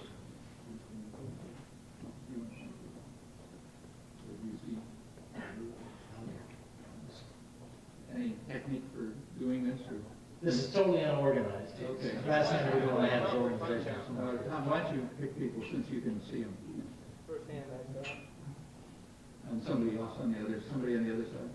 Is there somebody on the other side? I think you accurately termed what's going on as class warfare, and you've also accurately identified the motivation and leadership of, I guess, our opponents, as you would say, in that warfare. For instance, Littman, the Trilateral Commission, even Gingrich and Reagan. I was wondering who, the motivation for us is obvious, our own survival and betterment of our lives, but who would you say, I guess, the leadership and ideology, at least in terms of being truly liberatory forces in our lives, what kind of forces do you see going on today in terms of the movement of ideas and even action? Well, there's a huge public agitation over all these things. I mean, take fast track. Up until very recently, every president had fast track authority. Okay, that lapsed for rather briefly, and the Clinton administration argued correctly that it was just trying to reinstitute what had always existed. Fast track is radically undemocratic. Up until quite recently, it was never challenged. This time it was challenged so strongly by the ultimate weapon that they couldn't ram it through. Well, that's a reflection of the fact that there's been a change in mentality and understanding. There is a crisis of democracy. People are more involved, more interested, more concerned, more distrustful. It's kind of, almost instinctive. It's unorganized. It's part of a big cultural change in the country that's taken place since the 60s, which is quite far-reaching. I mean, it extends to all sorts of things, like, if you look at the big popular movements, which have really had an effect on the society, they actually are not from the 60s, they're from later, like the feminist movement, or the environmental movements, or the human rights movements, and so on and so forth. These are all post-60s. But they kind of grew out of that, and they've just extended all over the place, and they've changed the way people think about things. And so much so that, for example, a provision that was always just there without anybody questioning it, namely the president does whatever he feels like and doesn't tell anybody, is now challenged, and challenged so much they can't ram it through. Well, that's the result of lots of effort and agitation. Some of it's organized, but not much. Most of it's a very chaotic society, and there isn't much in the way of the structure of organization. The reason it broke through in Canada and not here is primarily because they have an active labor movement, and with offshoots, including a political, kind of an umbrella political organization that brings together a lot of activist groups. We don't have that here. The labor movement has been under harsh attack since the 50s, and it's had an effect. Same reason why they have health insurance, national health programs, and we don't. It's a lot of things like that. But the forces are there. As to the right ideas, well, I have my ideas, I have yours, but I think the main thing we ought to be asking ourselves is, one thing that has to be done is to defend, I think, is to defend the social contract that had been gained. And there have been big gains. Like now, it's a problem to defend the limited health protection system we have. But remember, 40 years ago, that wasn't a problem because there was no system. Okay? In fact, struggles today can start from a higher level because there have been gains. So the first thing to do is protect the gains. The next thing to do is to extend them. And the third thing to do is to ask about the legitimacy of the institutions that are carrying this out. I mean, why should we agree to have private tyrannies that are granted any rights at all? Here let me say something critical of critics of the MAI, myself included. I too criticize the treaty because it gives corporations too many rights, which it does.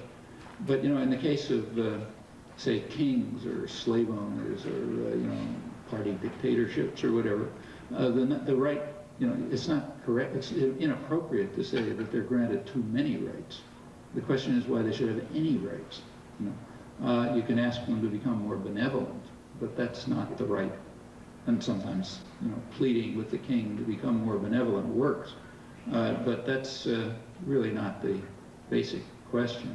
The question is why authority should be vested in the hands of unaccountable concentrations of power, which are internally tyrannical and have been granted incredible rights just by courts. Why should they have those rights at all? Why shouldn't they be under democratic control and accountable to the public, run by their workforce, accountable to communities, and so on? Those are not particularly radical ideas, I should say. That's mainstream American thought. That was the main. These were the major mainstream ideas, for example, of the American labor movement right through the 19th century, that those who work in the mills should own them. This was, the Republican Party 150 years ago, its slogan was that wage labor is not very different from chattel slavery. You could read editorials in the New York Times after the Civil War saying that well, we've gotten rid of chattel slavery, but now we're introducing wage slavery, which isn't all that different. This stuff is as American as apple pie. You don't need foreign agitators or anything else. And these are healthy elements of the tradition, roots back in the Enlightenment and classical liberalism. We should revive them and adapt them to present circumstances. I think that's the long-term test. But, that's my view. You've got to figure out your view.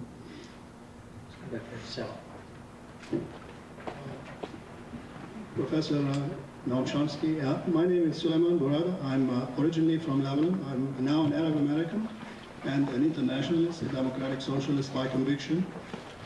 Since I came to this country, I have been puzzled, almost completely puzzled by the distorted view of the news media in this country about the true nature of the conflict in the Middle East and the role of the United States in the Middle East, as well as around the world, but particularly in the Middle East, because I came from the Middle East and I witnessed the true nature of the struggle in the Middle East. Could you please shed some light on the subject matter and, in your opinion, tell us what the American public should know and what can be done by labor and the American people in pursuance of justice in the Middle East? Well, Middle East is a lot of different conflicts. And the main issue in the Middle East about the United States and the Middle East since the Second World War has been pretty straightforward. The Middle East happens to contain the world's cheapest and most abundant energy reserves. And since the Second World War, the United States has been determined to control them. That's kind of like, I once called it axiom 1 of U.S. foreign policy, which isn't far from true. Whoever controls the immense energy reserves of the region has plenty of power in the world. And the U.S. in effect tried to extend the Monroe Doctrine to the Middle East after World War II. And that's sort of the core of U.S. policy. And most other things kind of flow from it in one way or another. Then come plenty of other conflicts. I mean, the major issue that reaches the public on the Middle East has to do with the Israel-Arab conflict. Especially since 1967, Israel's been essentially an appendage to the United States.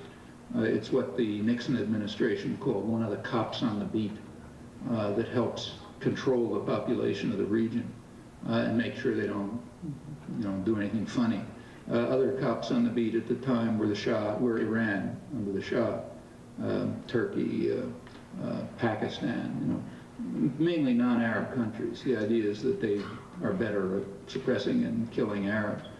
So the way the system was supposed to be run, the oil resources themselves were to be controlled by weak, tyrannical states, what the British used to call an Arab facade when they were running the region, behind which the British would exert real control. So the family dictatorships of the Gulf, they can sort of manage the resources, but they got to be protected from their own populations.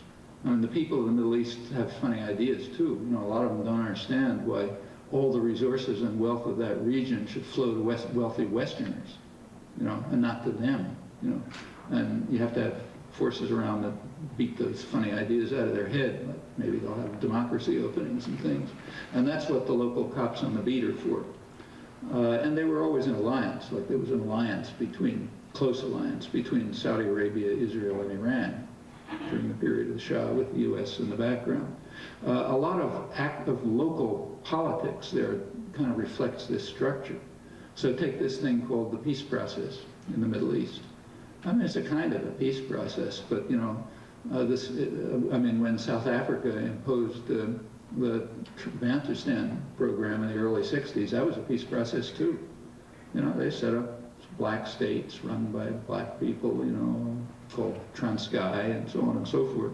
In fact, if the U.S. had openly backed that, it would have been called a peace process, as much as good a reason to be called a peace process as this one. If you want to know what this peace process is, just look at the writings of people who support it. Like, for example, Anthony Lewis again. I mean, he's a good choice because he's at the kind of dissident extreme of the American press. So, therefore, you learn something.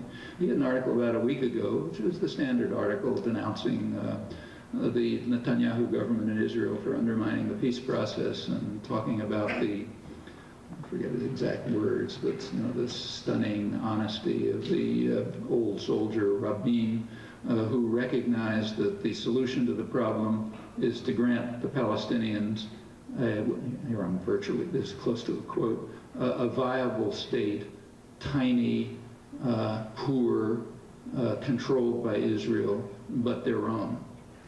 Any South African racist could have said the same thing in 1960. Yeah, a Bantustan program. Tiny, impoverished, controlled by Israel, but their own.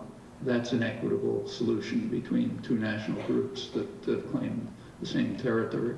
Well, that's at the extreme dissident left, you know, of American policy. And if you want to call that thing a peace process, okay, but it was designed explicitly as a Bantustan process, and that's exactly what it is. It's designed to grant our appendage, you know, our cop on the beat, essentially whatever it wants. You know, the resources of the region, the water, the territory it needs, and so on and so forth, and maybe allow the indigenous population, you know, a tiny, impoverished thing that you can call a state, just like Transkai was called a state under the domination of Israel. The United States had in fact held that position in international isolation since 1971. When the U.S. broke out of the international consensus on this issue. And from about 1971, in fact exactly 1971 up until the Gulf War in 1991, the U.S. held this position in international isolation.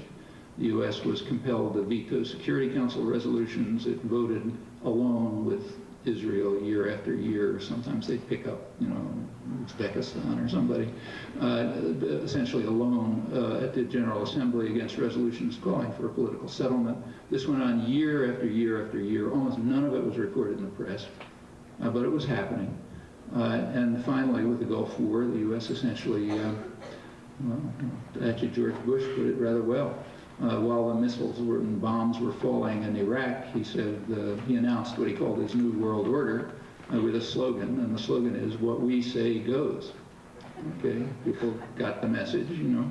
Europe backed off, the Third World disappeared, the Arab states were in total disarray, and the U.S. was able to ram through its own ultra-rejectionist program, which we call the peace process.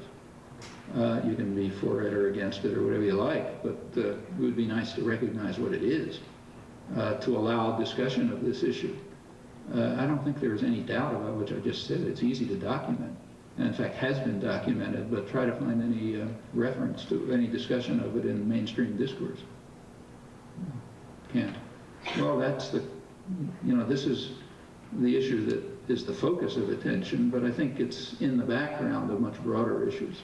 Just say a word about those much broader issues, which are also not properly discussed. They came to the fore during this latest Iraq crisis.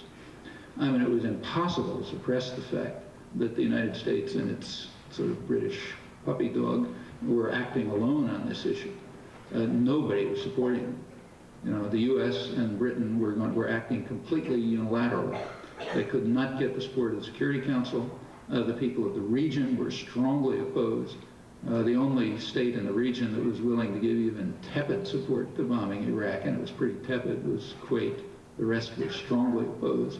And they made their opposition clear. It may not have been reported here, but it's certainly clear to the State Department. So, for example, Saudi Arabia is the main, you know, the linchpin of the whole business because they have most of the oil. When Albright went to Saudi Arabia, they, you know, kind of gave her the back of their hand. They didn't even barely talk to her. At the very same time, Rafsanjani, Iranian former president, went to Saudi Arabia. He was given a royal state visit. You know, he met the king, you know, all kinds of things. That was a pretty clear signal.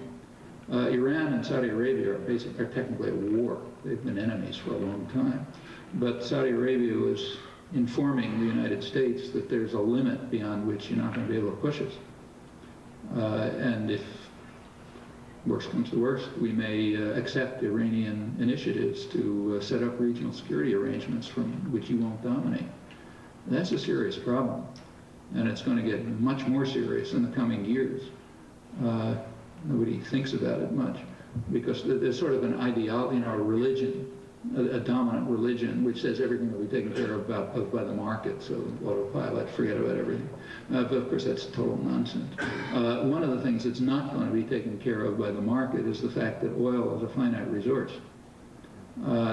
Oil discoveries have been declining since about 1965. There's been a steady decline in new oil discoveries. They were rising up until then from, you know, the 19th century. That's despite fancy new technology and, you know, deep drilling and so on and so forth. And the probable reason for it is that most of it's been discovered that's usable. And if you kind of extrapolate what the likely resources are, there's a lot of uncertainty. I mean, the oil companies probably know, but they're tyrannical systems. They don't tell anybody, and they're unaccountable. You can't ask them any questions, any more than you could ask a king a question. But so they probably know, but they're not telling anybody.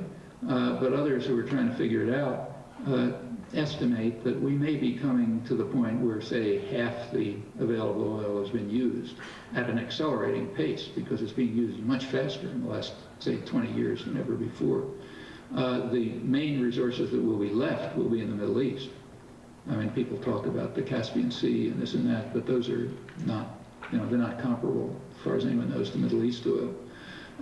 Maybe there'll be some, incredible breakthrough, you can never guess, but it's not at all unlikely that the Middle East oil resources will be an extremely important lever of world control in the not too distant future, and that the whole system may be running down. And, the global industrial system depends on oil. Now, that could have awesome consequences. But there isn't much thinking about it, as far as I know, maybe outside the oil companies. But people ought to be thinking about it. Let's go over here to Tom's side. How you doing, Dr. Chomksy? In one of my graduate courses, I came across a book, Francis Fukuyama's book, The End of History, where his basic premise is that democratic liberalism and free market principles was the last philosophical and evolutionary apex of mankind. And my core emphasis is basically the free market, and incompatibility is there, and a strong correlation between the state and investors. You hear a lot about Dick Armey, Trenton Lott, Newt Gingrich talk about, the promises of the free market. We know they're dependent on public subsidies via the taxpayers. And I wanted to know, why should we accept, when investments go wrong with the inconsistencies of the free market, that we have to pay for the bailout for not here at home, but else worldwide? Yeah. My perfect case study is the East Asian bank crisis. Say Indonesia. Right. That's a fair question. The only, criticism I have to make about the way the question is formulated is it presupposes, or seems to presuppose, that there is something like a free market. And that's an illusion. Rich people would never permit a free market. Ideologists like Fukuyama can talk about it if they want, that's fine. But in the real world, it doesn't happen. If you look at their own examples, like Alan Greenspan's examples, the internet, computers, transistors, etc., you see case by case that it's a totally different story. But what about the bailouts? Let's take Indonesia. Now, there's a debate, which is an interesting case. Indonesia is so far not quite accepting the IMF terms. It's the current bailout figure is something like $30 or $40 billion. Well, everybody in the IMF knows exactly where they can get $30 or $40 billion without going into your pocket. Indonesia is a family-owned business. Ever since 1965, there was a military coup supported and backed by the United States. It led to the biggest massacre since the Holocaust. The U.S., about 500,000 to 1 million people were murdered in a couple of months, mostly landless peasants. It was greeted with unrestrained euphoria in the United States. They were so happy about it, they couldn't even keep quiet. This whole episode has disappeared from history because it's just too embarrassing. But if you look at the New York Times and so on, they were just totally gleeful as the blood was flowing. And it was the Time magazine talked about the boiling bloodbath, and the New York Times about the staggering mass slaughter, and they were cheering it. They were saying, praising the American government for having kept its own role in the background so as not to embarrass the moderate Suharto and generals who were leading it. And it's an amazing episode. Actually, I reviewed it in print if you're interested. But ever since then, Suharto has been the darling of the West. He invaded East Timor, killed a couple 100,000 people. He tells us himself that in his autobiography that they left in the 1980s in Indonesia. He left, I forget how many he said, something like 10,000 corpses of Indonesians in Indonesia, just as leave them scattered around to be warnings to others, and he's not particularly secret about it. Meanwhile, he and his family just took over the country. And it's a rich country, and there's plenty of resources. It was opened up to foreign investment, and the only impediment to it was the robbery of the Suharto family and their cronies. Well, you want to get 30 or 40 billion dollars right in Indonesia, you know, easy enough. Just go to the family that owns the country. But of course, you don't do that sort of thing. Suharto, as the Clinton administration described him, he's our kind of guy. You know, that's what it is. And he is, yeah, he's opened the place up to foreign robbery and so on. So you don't go into their pockets to pay it off. What you do is ask Western taxpayers to pay it off. And it's the same as the same with the other cases. It was the same with the Mexican bailout a couple of years earlier. These things are increasing. Each one is bigger than the last one. And that has to do with the increasing irrationality of financial markets. They're huge, they're totally irrational, they're governed by herd-like behavior, nobody knows what's going to happen. The IMF itself reports that it has about 180 members. It says that almost 3/4 of them have had serious banking and other financial crises since the liberalization of capital in 1980, and 1/4 of them have had very serious crises like these, and they're unpredictable, you know, increasing in scale, to the extent that even really conservative figures, like say, you know, the chief economist of the World Bank, who I mentioned recently, had an article about it, or the Bank for International Settlements. That's the organization of central bankers, you know, real conservative, old-fashioned outfit, quite different from academic economists. They don't take the theology all that seriously. And they've been calling for, because they're much more concerned with, you know, what's going on in the real world. They, after all, have most of them, you know, they got most of it in their pockets. And they've been calling for some kind of regulation of financial markets for years to try to stop this. But why should we pay? Well, of course we shouldn't, you know. And remember, it's not just we that pay. I mean, the people who really pay are the people of those countries. I mean, we pay some, you know, but they pay with their lives and their blood. That was true in Mexico, it's true in East Asia, and so on. I mean, basically what the IMF is doing is trying to, I mean, the IMF is not an independent institution. It's mainly under U.S. control on other powerful countries to some extent. What it's doing is trying to integrate the East Asian countries and others into Western-dominated financial and other markets and place them under control. So, like, turn them into Latin America. I don't know if they can get away with it. Like, Korea's fairly substantial economy and pretty independent, but that's what they're trying to do.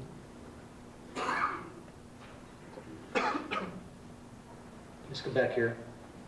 I had a question regarding what we can do to control U.S. policy. As you mentioned, Indonesia is one example of the United States establishing basically dictatorships abroad, if not supporting bloody dictatorships. Indonesia, El Salvador, Argentina, you know, the list goes on and on. And of course, these governments are basically puppets for the United States government, which is a puppet for corporations, and they're not really working in the interest of the best interest of their people. And labor exploitation is going on like crazy. Like you have in Pakistan, children working for 60 cents a day for American corporations such as Nike, you know, making soccer balls to sell over here with no regulation going on in the country at all. So I was wondering, since a lot of these corporations that are responsible for human rights abuses are American-based, is there anything we can do to regulate them, or is it just hopeless? Oh, there's a lot that can be done. In fact, Nike's a case in point. They've been forced to, just by public pressure here and public agitation, they've been compelled to, at least on paper, introduce conditions on labor rights. They're now incidentally being charged with failure to meet their own technical conditions, but some have done it. It's possible to agitate here to compel US-based corporations to improve labor rights abroad, just as it's possible to get them to allow union organizing here, but it takes pressure. On the other hand, bear in mind that this is, again, like asking the king to be more benevolent. You know, it's not a bad thing to do. you know, a benevolent king is better than a murderous king. But we should recognize that there's something wrong with asking the king to be more benevolent. And obvious what's wrong. Why should they have the right to make any such decisions at all, is the question we should be asking. But given current circumstances, yeah, there's a lot of things you can do to put pressure on the king or to become a more benevolent dictator. And it's being done. I mean, there are very good groups that are, in fact, there's a labor rights group here in the United States, grew out of the unions, which has done a lot of exposure of working conditions in the third world. They just published a report on working conditions in China. They actually hit the headlines once with a real coup in El Salvador. Actually even made 60 Minutes. The group pretended to be a group of business. They sent some delegates down there who were pretending to be U.S. businessmen who wanted to establish a business in El Salvador. So they went to the American Embassy, which is in charge of supporting, business investment, and they told them, yeah, we would like to establish a business. I don't know what they're going to do, make paper bags or something or other. And they wanted to know, what kind of support can you give us, and is this a good place to invest, and that sort of thing. And they were taken into the offices of the appropriate part of the embassy, where the embassy official explained to them that El Salvador was a great place to do business. For one thing, they didn't have to worry about unions because they had a computerized system already in which any worker who was ever involved in union activities was listed and could be blackballed and keep him off and so on and so forth. And he went on, explaining why it's such a terrific place to do business. Well, unfortunately for him, they had a hidden microphone. So all this stuff was on tape, it was played. And it, certain degree of publicity, it did impose some conditions on U.S. investors. How much, I don't know.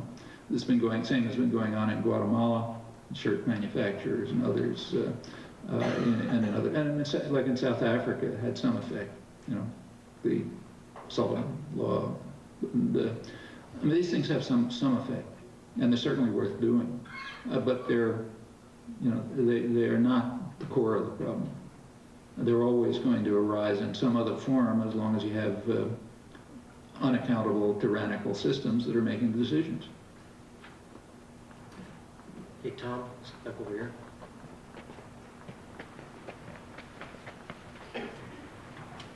Yes. What role do religious institutions play? You speak a lot about multinational corporations and so forth and so on.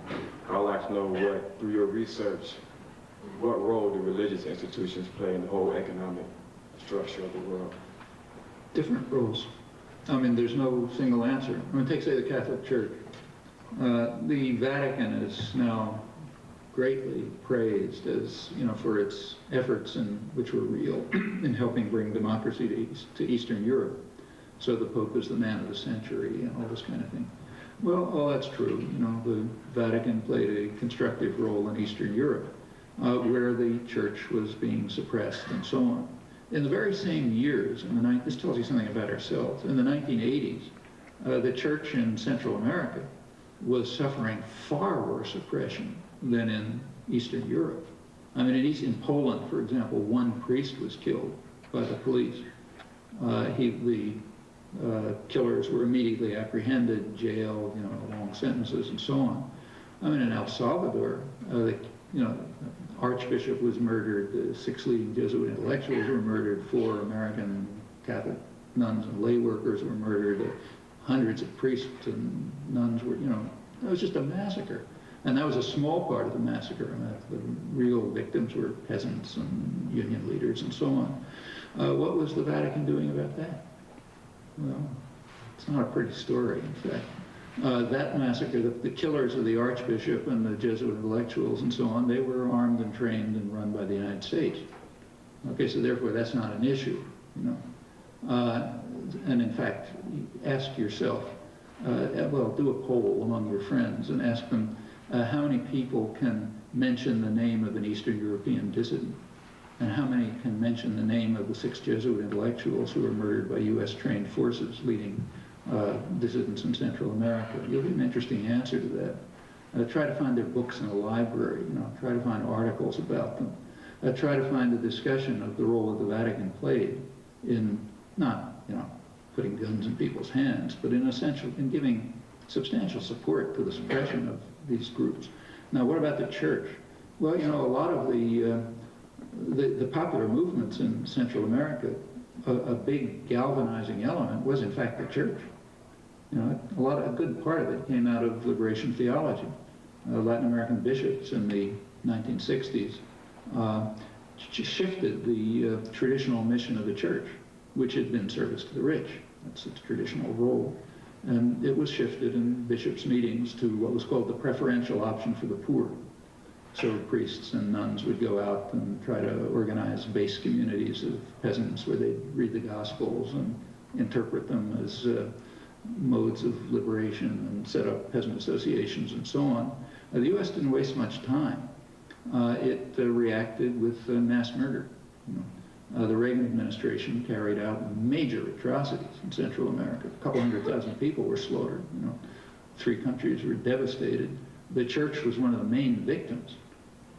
The fact that the decade began with the murder of an archbishop and ended with the murder of 6 leading Jesuit intellectuals, it's kind of symbolic, killed by essentially the same hands. So the church was on both sides. You can't answer the question, what was the church? What's the role of the church? Well, different roles. The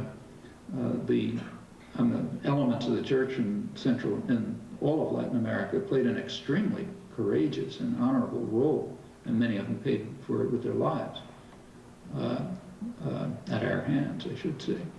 But other parts of the church behaved differently, including, with regard to Latin America, the Vatican, which essentially undermined liberation theology, while indeed supporting freedom in Poland.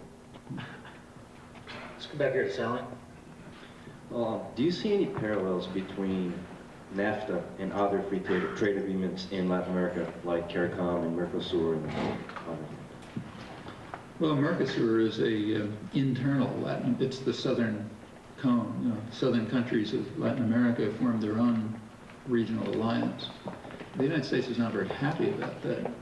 I mean, any regional alliance is always undermines free trade. I mean, it's giving support to, it has rules of origin and preferential treatment for insiders as distinct from outsiders and so on.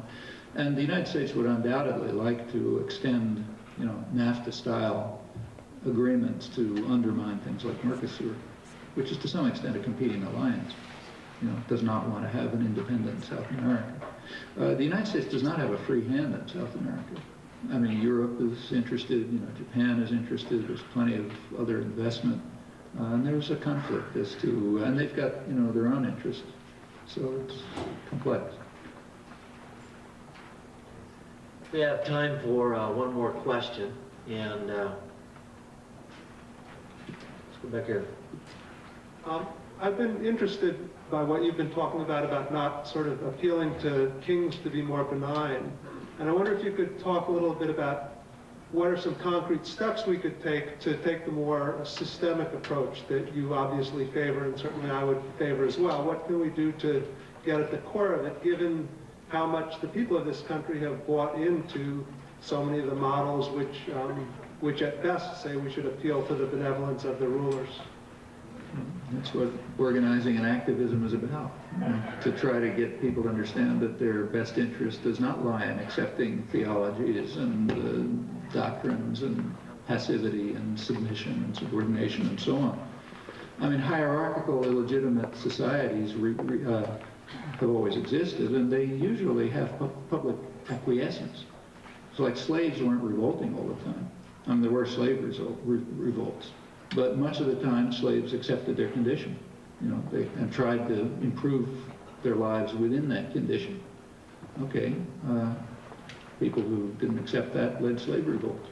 And the same is true of every other form of oppression, from the worst, across the range. I mean, take a totally different issue. Take the subordination of women in patriarchal societies, like every society we know.